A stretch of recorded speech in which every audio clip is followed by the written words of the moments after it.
Hi, I'm Dr. Boyce Watkins from yourblackworld.com, and this week I was thinking about my alma mater, the University of Kentucky. I wrote an article about Kentucky and about the way they handled the firing of one of their most iconic African American figures on campus, Chester Grundy. As you can imagine, I was really concerned about the way Mr. Grundy was treated. He's given over 30 years of his life to that campus, and he graduated as far back as 1969. He was there when I was a freshman in college, and I was a freshman a long time ago. And he was there mentoring my daughter when she went to school there. She's a freshman there now. And so when I heard that he was laid off when they let him go, I was deeply concerned, not just for him. He is that African American studies professor or that black professor that most of us never had. But I wasn't just concerned for him. I was really concerned about the fact that the university that I attended hasn't really changed that much since I was in college. I think that their numbers on diversity have gotten a little bit better, but when you look around and you look at the percentage of African American faculty, the way African Americans are treated, it pretty much has remained the same. And, I think that's a little bit problematic. It's incredibly problematic, actually. And because we have to think about this, and this isn't just about the University of Kentucky, but we have to really ask ourselves, how normal is it for a kid to go to college for 4 years and not have one single African American professor in any class other than African American studies or black history or something like that?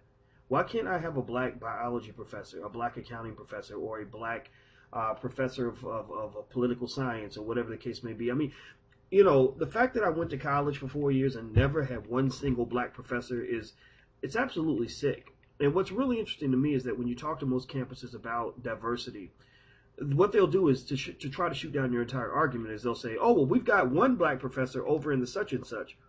And I'm thinking, okay, so you got 250 faculty and one of them is black and you're bragging about that crap? That's stupid. If you go back, and again, University of Kentucky isn't the only school that has this problem.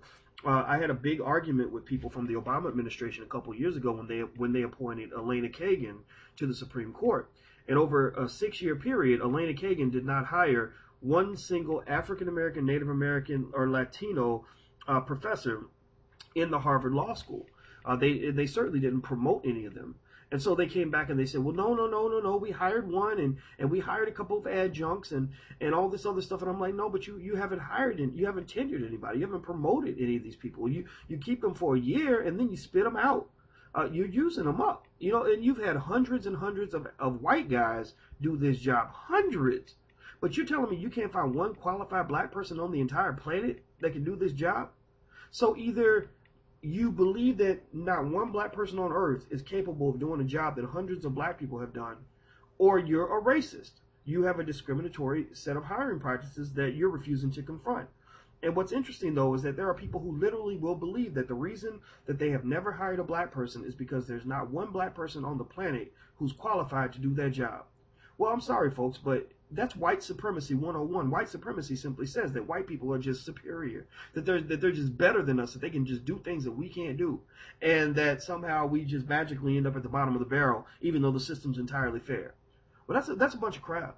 I wrote my letter to support those in Kentucky who are fighting to achieve some type of equality in my alma mater, because the school needs it. The school needs to be shook up. But the thing is, a lot of schools need to be shook up. And they're not going to be shaken up unless we shake them up, unless we speak up, unless we say something, unless we do something.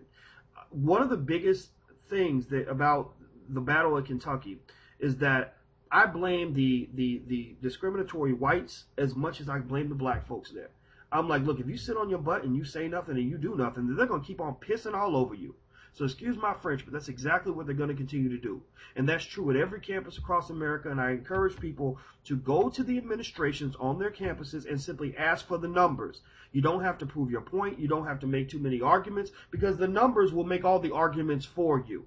And if they don't want to show you the numbers of hiring and promotion of black faculty, then that right there gives you your answer. If we don't stand up, then people will walk all over us. And we know that these campuses are just as racist as they were 20 years ago, and we got to do something about it. Well, that's all I got to say. I'm out of here. I'm Dr. Boyce Watkins. Please take care and have a wonderful day.